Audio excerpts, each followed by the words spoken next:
زندگی دی اور دوبارہ یہ توفیق ملی کہ ہم اس بابرکت مہینے میں داخل ہو کر کچھ بندگی کر سکے۔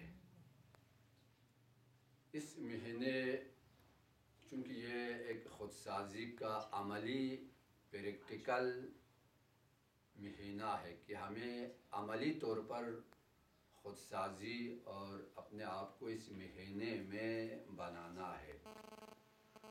تو پروردگار عالم سورہ مبارکہ بقرہ میں ارشاد فرما رہا ہے کہ ایمان والو تم پر روزہ فرض کیا گیا ہے، کتب علیکم الصیام کما کتب علی الذین من قبلکم۔ یہ مت سوچنا کہ یہ بوجھ تمہارے اوپر ہے، یہ بوجھ نہیں ہے، دراصل یہ بندگی کا سلیقہ سکھاتا ہے۔ تو دراصل اس مہینے میں تم جو اللہ کے مہمان بنے ہو، دعیتم فیہ الی ضیافت اللہ۔ ایک مرتبہ ہم خود کہیں پر چلے جاتے ہیں، ایک مرتبہ ہمیں دعوت دی جاتی ہے، ایک مرتبہ ہم چاہے یا نہ چاہے ہمیں لے جاتے ہیں۔ فرق ہے ان تینوں میں۔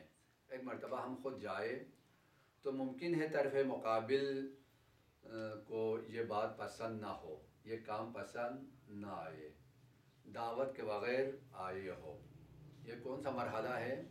جب ہم خود چلے جاتے ہیں تو ممکن ہے طرف مقابل میں وسعت قلبی ہو، وہ ہمیں قبول کرے، یا اس کے چہرے بگڑ جائے۔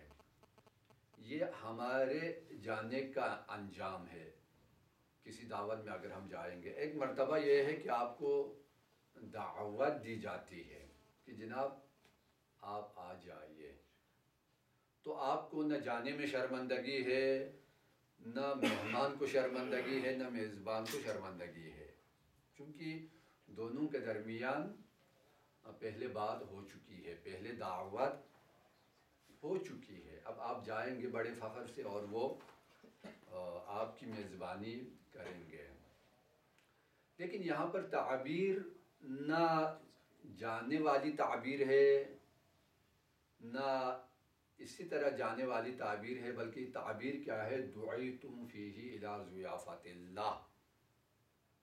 اب جانے والا انسان ہے، کہاں جا رہا ہے؟ پروردگار کے پاس جا رہا ہے، دعوت دینے والا اللہ ہے، لیکن ہم اپنی مرضی سے نہیں جائیں گے، بلکہ دعیتم فیہ الی ضیافت اللہ۔ ہم چاہے یا نہ چاہے خدا ہمیں اپنا مہمان بنائے گا، ہماری مرضی نہیں ہے۔ اب اس مہمانی کی کیا قدر و قیمت ہوگی کہ جس مہمانی کی طرف خود اللہ ہمیں لے جائے۔ اسی وجہ سے تو فرمایا قد اقبل الیکم شہر اللہ ہے، تو تمام مہینے یہ اللہ کے لیے ہے، اللہ کے مہینے ہے، لیکن رمضان کے لیے کہا کہ قد اقبل الیکم شہر اللہ، چونکہ ایک خاص عنایت ہے۔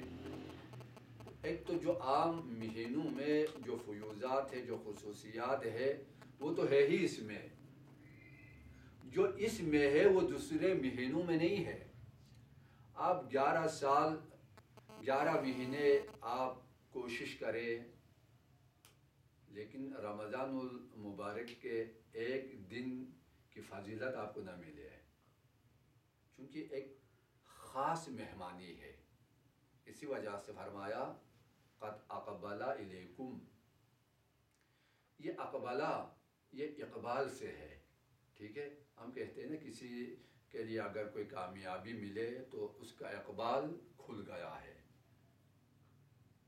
اس کا اقبال کھل گیا ہے، یعنی اب اس کے لیے آسانیاں ہیں، اب اس کے لیے رحمتیں ہیں، اب اس کے لیے کیا ہے؟ الطاف الہی ہے۔ ایک ہے اعتبار، ایک ہے اقبال۔ ادبرا یعنی پیٹھ دکھا کے چلا جانا۔ ادبار کا مطلب یہ ہے کہ اب اس وجود سے جو برکتیں آپ کو ملنی ہے، اب وہ برکت آپ کو ملے گی نہیں، چونکہ اعتبار ہمارے ویسے بھی اصطلاحات میں ہم کہتے ہیں اقبال اور اعتبار، ٹھیک ہے. اتبرا یعنی پیٹھ دکھا کے جانا، پشت کرنا. ایک ہے سامانہ، یہ آپ کا چہرہ ہے، اور یہ کیا ہے؟ پشت ہے.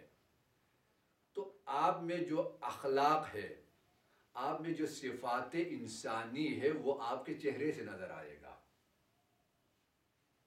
ٹھیک ہے. آپ وجہ، آپ کا جب چہرہ نظر آ جائے تو پتہ چلے گا آپ کے چہرے میں کیا ہے، کتنی نورانیت ہے، کتنا روب ہے، کتنا حسین ہے. یعنی آپ کے تمام جمال کا آئینہ دار آپ کا چہرہ ہے. وہ آپ کا چہرہ کب نظر آ جائے گا؟ جب آپ سامنے آئے گا. جب کوئی بندہ پیٹھ پیچھے کرے تو اس کا چہرہ نظر نہیں آئے گا، اس کا جمال نظر نہیں آئے گا، اس کا حسن نظر نہیں آئے گا، اس کی جو صفات انسانی ہے وہ نظر نہیں آئے گا. چونکہ ان تمام صفاتوں کے ظاہر ہونے کی جگہ کیا ہے؟ انسان کا چہرہ اور انسان کا جو سامنے والا حصہ ہے. اسی وجہ سے فرمایا کہ قد اقبل الیکم شہر اللہ، اللہ کا خاص مہینے نے اب تمہاری طرف رخ کیا ہے. اب اللہ کا مہینہ اپنا چہرہ لے کر تمہارے پاس آیا ہے. تو کیا ہے؟ جب یہ چہرہ تمہارے سامنے آ جائے، جب خدا کا یہ خاص مہینہ کہ جس میں تمہیں اللہ نے خود دعوت دی ہے اور اپنے دسترخوان پہ اللہ نے بٹھایا ہے، اب ہم مہمان اور اللہ میزبان. تو اب اس مہینے میں جو کچھ ہے پروردگار وہ اپنے بندوں تک منتقل کرنا چاہتا ہے. کیونکہ خدا کیا ہے؟ فیاض مطلق ہے. ایک مرتبہ ہم عطا کرنے والے ہیں، ہم سوچتے ہیں کہ اگر آج کچھ دے تو کل ختم نہ ہو جائے. وہ تو علی کل شیء قدیر ہے، اس کے لیے ختم ہونے کا کوئی تصور نہیں ہے. تو جنہیں ہم دے تو ہمارے لیے کیا ہوگا کہ ہم کل کا سوچیں گے، اسی وجہ سے دینے میں بخل ہوگا. لیکن پروردگار عالم جو فیاض مطلق ہے، اور وہ چاہتا یہ ہے کہ جہاں تک بندے کی ظرفیت ہو پروردگار عطا کرے.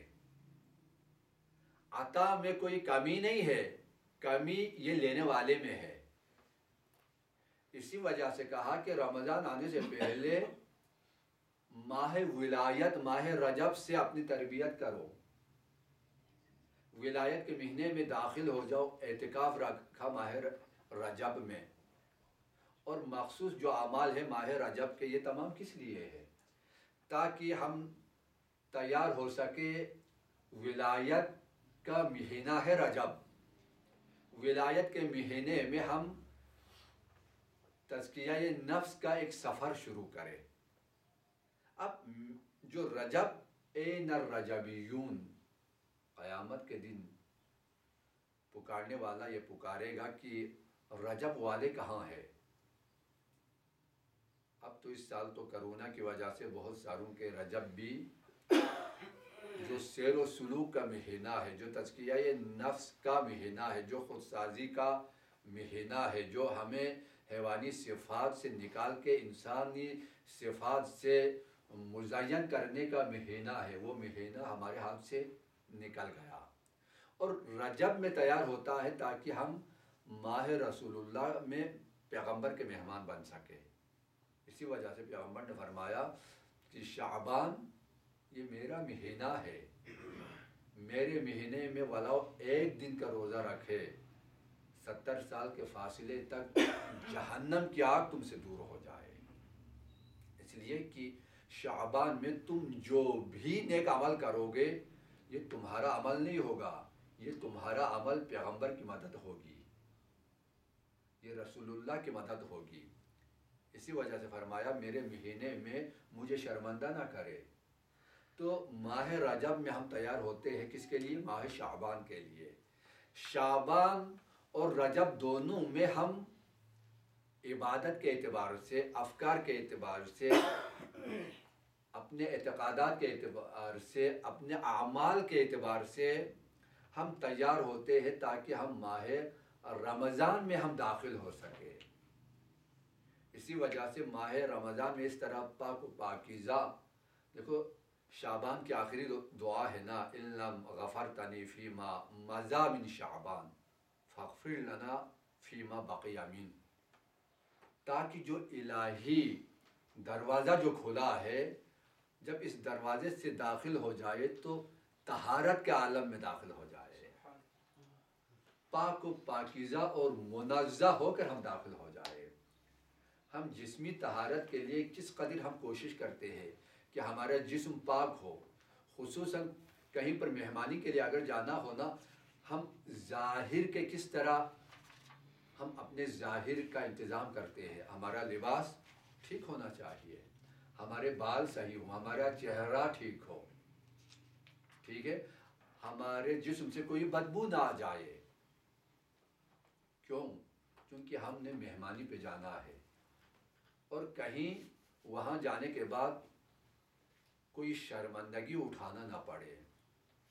تو ایک عام بندے کے کچھ گھنٹوں کے مہمانی کے لیے تو ہم اس قدر انتظام کرتے ہیں، تو پروردگار عالم جو ختم نہ ہونے والا ایک لازوال نعمتوں کا ایک سلسلہ عطا کرنے والا ہے۔ پروردگار عالم جب ہمیں اپنا مہمان بنائے گا تو ہمیں گناہوں سے پاک ہو کے اس مہینے میں داخل ہونا چاہیے، تاکہ یہ اس مہینے میں جو فیوضات الہی ہے، جو برکات الہی ہے، جو عنایات الہی ہے، وہ ہم تک آ سکے، ہمارے ظرف کو پاکیزہ کرے۔ ہمارا ظرف کیا ہے؟ ہمارا دل ہے، ہمارا وجود ہے، ہماری نیتیں ہیں، ہماری سوچ ہے۔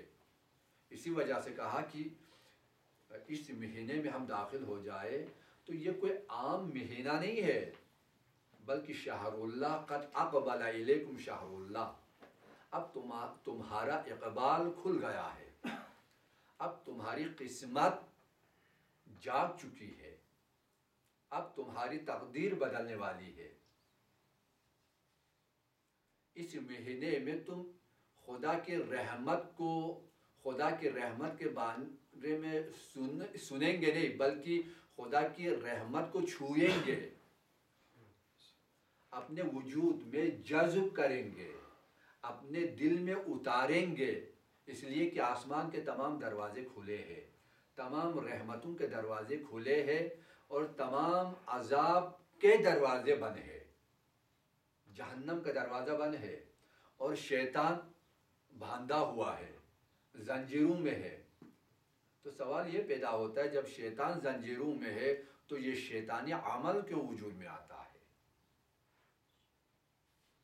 اگر شیطان اگر زنجیروں میں ہے تو یہ شیطانی کردار سامنے کیوں آتا ہے؟ اگر شیطان اگر زندانی ہے، اگر شیطان اگر زندان میں ہے تو یہ ناپاک باتیں کیوں کرتے ہیں لوگ؟ اگر شیطان زندانی ہے تو یہ ڈاکے کیوں پڑ رہے ہیں؟ اگر شیطان زندانی ہے تو یہ قتل و غارت گری کیوں ہے؟ اگر شیطان زنجیروں میں جکڑا ہوا ہے، وہ ہل نہیں سکتا، چونکہ یہ پیغمبر کی حدیث، یہ کلام میں پیغمبر ہے، اس میں تو شک نہیں ہے۔ شیطان باندھا ہوا ہے، شیطان کی رسائی ہم تک نہیں ہے، لیکن اس کے باوجود یہ سب کچھ ہو کیوں رہا ہے؟ یہ ساری برائیاں ہمیں دیکھنے کو ملے، اور کتنے لوگ ایسے آپ کو ملیں گے کہ جو اس پاکیزہ مہینے میں روزہ رکھنے کی توفیق نہیں ہے، بلکہ جو روزہ رکھتے ہیں ان کا مذاق اڑاتے ہیں۔ تو یہ سب کچھ کیا ہے؟ دراصل باہر کا شیطان تو باندھا ہوا ہے، انسان کا اندرونی شیطان کھلا ہے۔ یہ انسان کا جو اندر کا ایک شیطان ہوتا ہے، وہ اندر کا شیطان، چونکہ انسان پورا سال بھر شیطان کی اطاعت میں رہا ہے، خدا نے کہا کہ یہ کرو، ہم نے نہیں کیا، پروردگار نے جو امر دیا، امر الہی کی مخالفت کی، پروردگار نے کہا میری اطاعت کرو. ہم اطاعت الہی کے بجائے شیطان کی اطاعت کرتے گئے. پروردگار نے کہا مسجدیں کھلی ہے، ہم نے کہا ہمیں بازار جانا ہے.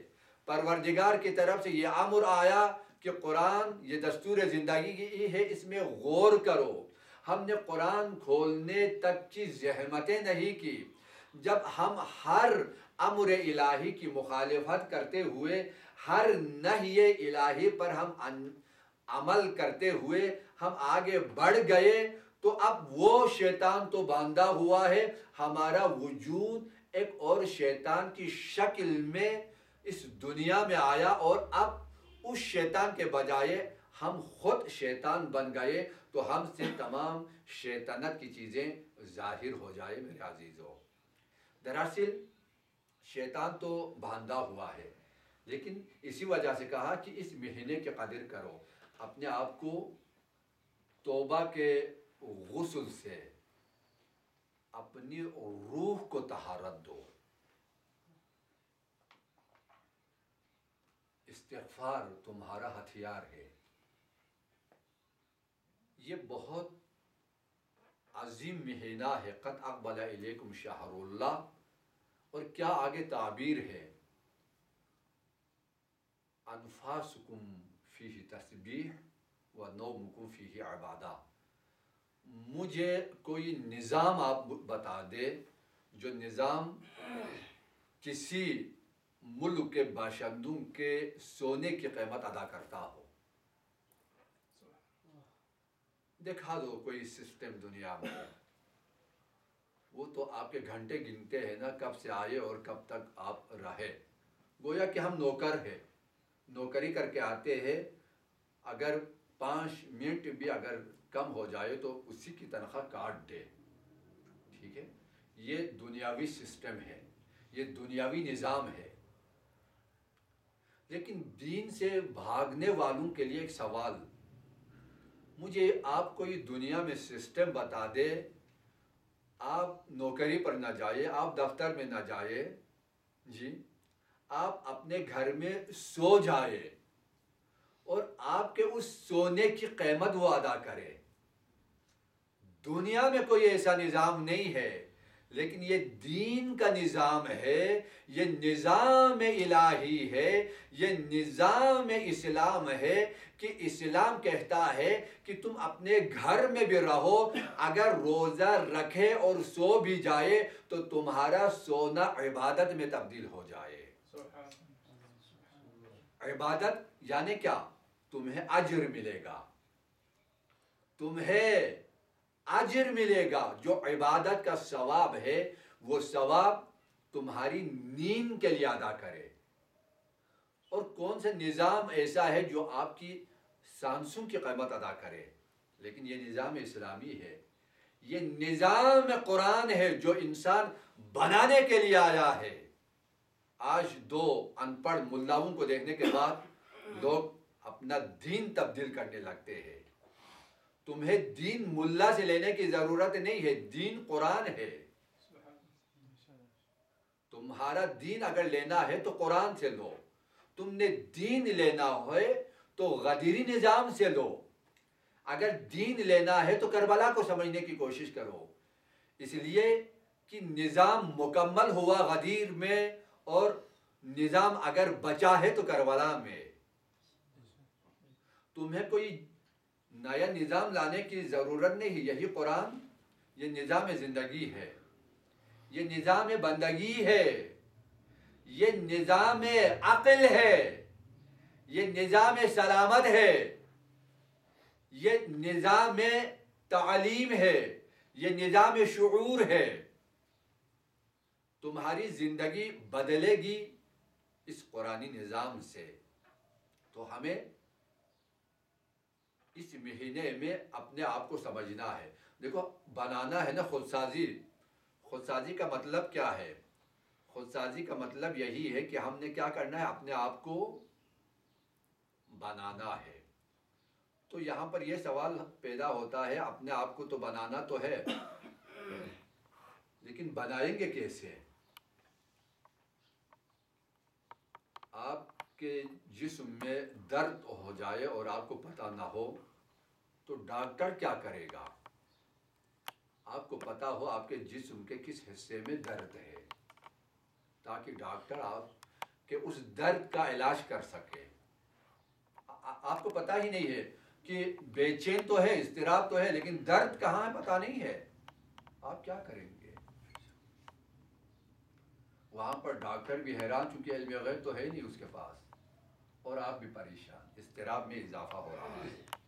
تو ہمارے لیے سب سے پہلے کیا ہے؟ وضو کے بغیر نماز نہیں ہے۔ نماز پڑھنے کے لیے وضو کرنے کی ضرورت ہے۔ ایک بندہ مکمل سورہ بقرہ کی تلاوت کرے جی نماز میں، لیکن بغیر وضو کا ہو تو اس کی نماز قبول نہیں ہے۔ اس لیے کہ اسلام کہتا ہے کہ جو راستہ دکھایا ہے اس راستے پر چلو گے تو بندگی ہے۔ بندگی تمہاری مرضی کا نام نہیں ہے کہ جو تمہارا جی چاہے وہ کر لو، نہیں، بندگی یہ نہیں ہے۔ جو اللہ کا ہے اس کے مطابق چلے تو یہ بندگی ہے۔ اسی وجہ سے دیکھو خودسازی اہم ترین مرحلہ ہے، اور اسی مرحلے کے لیے قرآن اترا ہے۔ لیکن سوال یہ پیدا ہوتا ہے کہ یہ خودسازی کرے تو کیسے کرے؟ چونکہ آپ نے اپنے آپ کو خودسازی کے لیے، دیکھو ایک ہے خودسازی کا مقدمہ، جس طرح نماز کے لیے مقدمہ ہے وضو، خودسازی کے لیے مقدمہ کیا ہے؟ خود شناسی۔ خود شناسی کیا ہے؟ یہ خودسازی کے لیے مقدمہ ہے۔ ہم اپنے آپ کو بنانا چاہتے ہیں۔ معصوم فرماتے ہیں کہ تم اپنے آپ کو بناؤ، تمہارا وجود ایک گمشدہ شے ہے، لیکن بنائے کیسے؟ ٹھیک ہے، ہر ایک انسان نجات چاہتا ہے۔ دنیا میں کون سا ایسا انسان ہے جو اپنی زندگی نہ چاہتا ہو؟ یہ ایک مطلق حکم ہے، اور مطلق ایک چیز ہے کہ ہر انسان دوسروں کو چاہے یا نہ چاہے اپنے آپ کو ضرور وہ چاہے گا۔ اپنے آپ کو چاہنے کا مطلب یہ ہے کہ جو کچھ آپ کی ظاہری زندگی کو آرامش دے، جو جس چیز کی وجہ سے آپ کے روح کو سکون ملے، ہر انسان یہی چاہتا ہے۔ بھائی یہ جو دنیا پہ حکومت کرنے والے ایک ملک کے بعد دوسرے ملک پر قبضہ کرنے کے بعد بھی وہ سیر کیوں نہیں ہوتے؟ اس لیے کہ انسان ایک بے نہایت ہدف کی طرف بڑھ رہا ہے۔ انسان بڑھ رہا ہے تو خود شناسی، دیکھو میں نے جانا ہے تو کیسے جاؤں اور کہاں جاؤں؟ ٹھیک ہے، تو دراصل ہم نے ہر ایک انسان کی یہ خواہش ہے اور یہ کوشش ہے کہ مجھے نجات چاہیے، مجھے نجات چاہیے، میری زندگی میں خوشیاں آ جائے۔ تو دراصل چونکہ ہر ایک انسان اپنے آپ کو بنانا چاہتا ہے، تو اس کے لیے اب سوال یہ پیدا ہوتا ہے کہ کیسے بنائے؟ ٹھیک ہے، راستے کا معلوم نہیں ہے، علم نہیں ہے، راستہ اب آگے بڑھنا چاہتا ہے تو بڑھے تو کیسے بڑھے؟ تو یہاں پر دراصل اپنے آپ کو بنانے سے پہلے اپنے آپ کو پہچاننے کی ضرورت ہے۔ بناؤ گے اس وقت جب پہچانو گے۔ اب یہاں پر دیوار گری ہے جی، چونکہ گری ہے، آپ کے سامنے دیوار نظر آ رہی ہے، تو آپ دیوار کو بناؤ گے۔ کیوں؟ آپ کو پتا ہے کہ یہ دیوار گری ہے، کہاں سے گری ہے، اور اس کو بنانا ہے تو کیسے بنانا ہے۔ آپ اپنے جسم کی مثال لیں، آپ کے سر میں درد ہو رہا ہے، تو آپ جا کے معدہ تو نہیں دکھائیں گے، آپ ڈاکٹر کے پاس جا کر کہہ دیں گے کہ میرے سر میں درد ہو رہا ہے، ٹھیک ہے، یہ مقدماتی باتیں ہیں، انتہائی اہم ہے، میرے سر میں درد ہو رہا ہے، تو وہ کیا کرے گا؟ آپ کو سر درد کی دوائی دیں گے۔ اگر آپ کو پتہ ہی نہ ہو درد کہاں پر ہو تو وہ کیا دے گا؟ اسی وجہ سے درد سر میں ہو رہا ہے اور آپ دوائی اگر آپ پیٹ کے لیے لے تو وہ دوائی اثر کرے گی؟ نہیں کرے گی۔ تو دراصل ضروری ہے آپ درد آشنا ہوں، اور اسلام کا خلاصہ درد آشنائی میں ہے۔ یہ دین آیا ہے تاکہ ہمیں درد آشنا بنا دے، اور درد یہی ہے کہ ہمیں درد کا پتہ نہیں ہے۔ اگر درد کا پتہ چلے تو ہمیں طبیب بھی نظر آ جائے، ہمیں درمان اور دوائی بھی ہمیں ملے۔ دراصل مسئلہ یہ ہے کہ ابھی درد کا پتہ نہیں چل رہا ہے، تو پروردگار عالم نے اپنی مہمانی کے لیے ہمیں بلا کر، اپنی رحمتوں کے دروازے کھول کر، اپنے برکتوں کے دروازے کھول کر، اپنے فیوزات بے پناہ اور بے انتہا عنایتوں کا سلسلہ جاری کر کے رمضان المبارک کے مہینے کو ہدیہ کے طور پر دیا ہے اپنے بندوں کے لیے، اور اللہ نے 24 گھنٹے اب اپنے دروازے پہلے بھی کھلے ہیں، اب خاص عنایت کے ساتھ، خاص الطاف الہی کے ساتھ کہ اب اس مہینے میں تم آ کر عبادت کرو۔ دوسرے مہینوں میں اگر تم پورے قرآن تلاوت کرو گے تو اس مہینے میں پورے قرآن تلاوت نہ کرے، ایک آیت تلاوت کرے، ایک آیت بھی نہیں، ایک آیت میں جتنے حروف ہیں ان میں سے ایک حرف، جس طرح معصوم فرماتے ہیں الف لام میم، یہ الف لام میم میں ایک نہیں 3 حروف ہے۔ معصوم فرماتے ہیں رمضان المبارک میں اگر ان 3 حروف کی تلاوت کرو گے تو تمہیں 3 قرآن ختم کرنے کا ثواب مل جائے گا۔ یعنی سرعت عمل، کیفیت عمل۔ دیکھو آپ 3 حروف ہے نا، پورا قرآن تو نہیں ہے نا، لیکن کیفیت عمل، اگر کمیت عمل اور کیفیت عمل اب بھی کسی کو سمجھ میں نہیں آیا ہے تو یہاں سے سمجھنا چاہیے کہ یہاں پر کیا ہے؟ کیفیت عمل ہے۔ وقت ایک قرآن پڑھنے میں ممکن ہے آپ کا کتنا وقت صرف ہو جائے، آپ ممکن ہے 20 گھنٹے آپ کا صرف ہو جائے، کیا؟ یہاں پر تو یہ زمان ہے۔ اللہ اکبر، ان چیزوں کو سمجھنا ہے۔ ہم کہتے ہیں نا تو یہ مکان کر گئے، تو الارض، پلک جھپکنے سے پہلے یہاں سے مکہ جائے، یہ کیا ہے؟ تو الارض ہے۔ کہیں پر تو العلم ہے، علم کا ایک دروازہ پیغمبر سکھاتے ہیں، 1000 دروازے مولا کھول دیتے ہیں۔ یہ کیا ہے؟ تو یہ علم ہے۔ اور اسی طرح تو یہ عبادت ہے۔ معنویت کا جو سفر ہے یہاں پر بھی دیکھو، یہاں پر زمان آپ 20 گھنٹے میں جو عمل بجا لائے، یہاں پر کیا ہے؟ الف، بھائی ایک سیکنڈ، 20 گھنٹوں پر 1 سیکنڈ باری ہے۔ 20 گھنٹوں میں جو عبادت اور اعمال بجا لاؤ گے نا، یہاں پر 1 سیکنڈ میں اس سے زیادہ اور بہتر آپ بجا لائیں گے۔ کیوں؟ دیکھو، اسی وجہ سے کہا کہ لمحہ لمحہ قیمتی ہے۔ ویسے تو زندگی کا ہر لمحہ قیمتی ہے، لیکن ماہ رمضان کا ہر لمحہ قیمتی ہے۔ کیوں؟ سو جائے عبادت ہے، سانس لے تو تسبیح ہے۔